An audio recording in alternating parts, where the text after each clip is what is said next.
Jusqu'à 9h, vous écoutez Pierre de Villeneuve, c'est la matinale d'Europe 1 et on file à la ferme, Pierre. Bonjour Fanny Agostini. Bonjour Pierre. Vous vouliez nous parler ce matin de, attention, la plus vieille espèce d'arbre au monde et vous l'avez croisée chez nous en France à Clermont-Ferrand.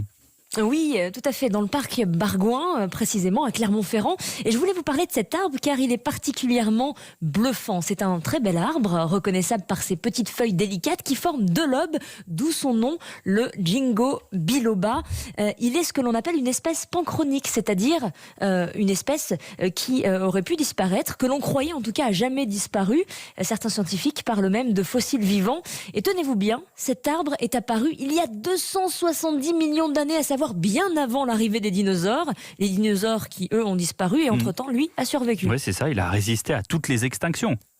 Absolument toutes. C'est un survivor. Il a tenu le coup à toutes les variations climatiques que la planète a connues, les glaciations, les déglaciations, même pas peur. Idem. Le 6 juin 1945, lorsque la bombe atomique est tombée sur Hiroshima, la seule forme de vie qui a pu repousser juste derrière le printemps qui a suivi, eh bien, c'est ce petit Ginkgo biloba à moins d'1 kilomètre de l'épicentre.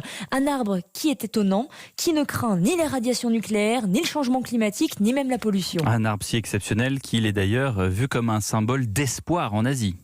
Oui, et il pourrait pourquoi pas devenir le nouvel étendard, l'emblème de la résistance dans les marches pour le climat et pour la lutte contre la dégradation de la biodiversité, tant son parcours du combattant nous évoque la résilience.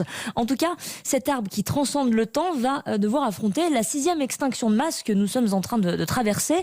Et dans le pire des scénarios, c'est-à-dire dans un monde où l'humanité aura disparu, eh bien on peut fermer les yeux et s'imaginer une planète du futur qui aura à coup sûr quelques êtres vivants quand même. Elle sera peuplée de bactéries, de méduses, de champignons.